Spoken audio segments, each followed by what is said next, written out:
स्वागत है आपका। Very good morning to all of you students. आज हम एक नए टॉपिक के साथ लैटिट्यूड या अक्षांश को डिस्कस करने वाले हैं। अक्षांश किसे कहते हैं, तो अक्षांश क्या है पहले आइए इसको समझ लेते हैं।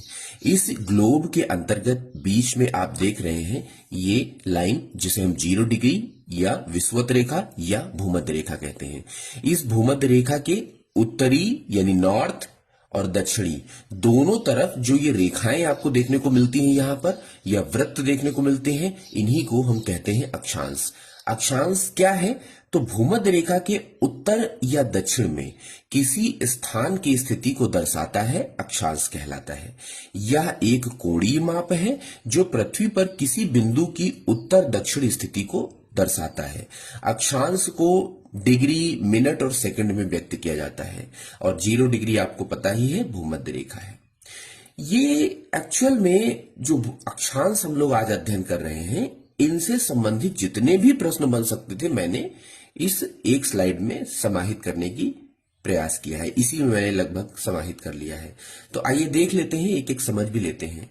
ये आप देख सकते हो कि जो उत्तरी ध्रुव है और दक्षिणी ध्रुव है, 90 डिग्री नॉर्थ और 90 डिग्री साउथ, ये यहां पर आप देख सकते हो 66.5 डिग्री नॉर्थ में जाने पर अंटार्कटिक वृत्त देखने को मिलता है या अंटार्कटिक रेखा देखने को मिलती है ये। और 66.5 डिग्री अगर हम दक्षिणी ध्रुव की तरफ जाते हैं दोस्तों, तो यहां पर आप देख सकते हो अंटार्कटिक वृत्त देखने को मिलता है 66.5 डिग्री साउथ। विषुवत रेखा से अगर हम 23.5 डिग्री साउथ जाते हैं तो मकर रेखा देखने को मिलती है। मकर रेखा या जिसे हम कहते हैं ट्रॉपिक ऑफ कैप्रिकॉर्न, ये 23.5 डिग्री साउथ। 23.5 डिग्री नॉर्थ में जाने पर ट्रॉपिक ऑफ कैंसर या ट्रॉपिक जिसे हम कहते हैं कर्क रेखा, ये देखने को मिलती है। एक अक्षांश का निर्माण 1 डिग्री में होता है। अगर हम बात करें कि एक अक्षांश का निर्माण कितने डिग्री में, तो 1 डिग्री में होता है दोस्तों। 6 महीने दिन और 6 महीने रात 66.5 डिग्री से 90 डिग्री नॉर्थ और 66.5 डिग्री साउथ से 90 डिग्री साउथ के बीच में, इनके बीच में यहां मैं आप समझिएगा क्वेश्चन इस बात को कि इसके और इसके बीच में 6 महीने दिन और 6 महीने रात होता है। सेम इधर भी तो नॉर्मल भी प्रश्न बन सकता है कि 6 महीने दिन और 6 महीने रात कहां पर होता है, तो ध्रुवों पर होता है दोनों तरफ। ठीक है। सबसे बड़ा अक्षांशीय वृत्त भूमध्य रेखा, ये सबसे बड़ा अक्षांशीय रेखा होगी भूमध्य रेखा। 0 डिग्री अक्षांश या भूमध्य रेखा, विषुवत रेखा। एक 6 महीने दिन और 6 महीने रात, ये देखो प्रश्न 66.5 डिग्री से 90 डिग्री उत्तरी अक्षांशों के मध्य है, ध्रुवों पर देखने को मिलता है दोस्तों। अश्व अक्षांश किसे कहते हैं? 30 डिग्री से 35 डिग्री उत्तरी एवं दक्षिणी अक्षांश के मध्य हॉर्स लैटिट्यूड कहलाता है।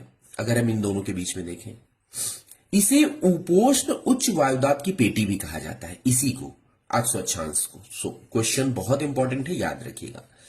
अक्षांशों का प्रदर्शन अगर हम राइटिंग बुक में देखें तो फाई से करते हैं। कुल अक्षांशों की संख्या कितनी है, तो 90 + 1 + 90। उत्तरी गोलार्ध में 90 और एक भूमध्य रेखा और 90 इधर, तो 181 टोटल नंबर हो जाता है अक्षांशों का।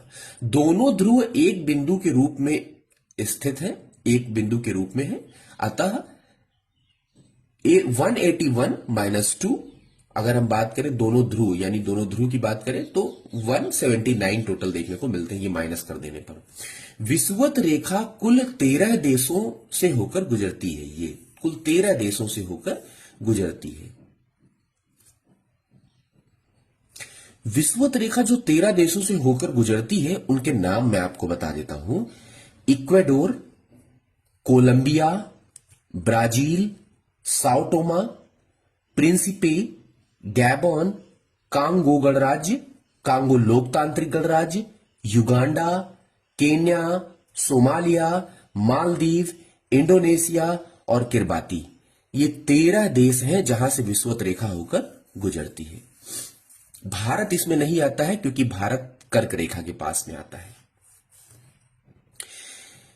कर्क रेखा 18 देश है। कर्क रेखा कितने देशों से गुजरती है? 18 देशों से गुजरती है। अब अगर हम बात करें इन 18 देशों के नाम, तो कर्क रेखा एक्चुअल में जो 18 देश हैं वो थोड़ा सा समझने वाले हैं। आप इसको अच्छे समझ लीजिएगा। आपको कहीं कहीं किताबों में 16 देश दिए होंगे, लेकिन वो थोड़ा सा पुराना डेटा हो चुका है।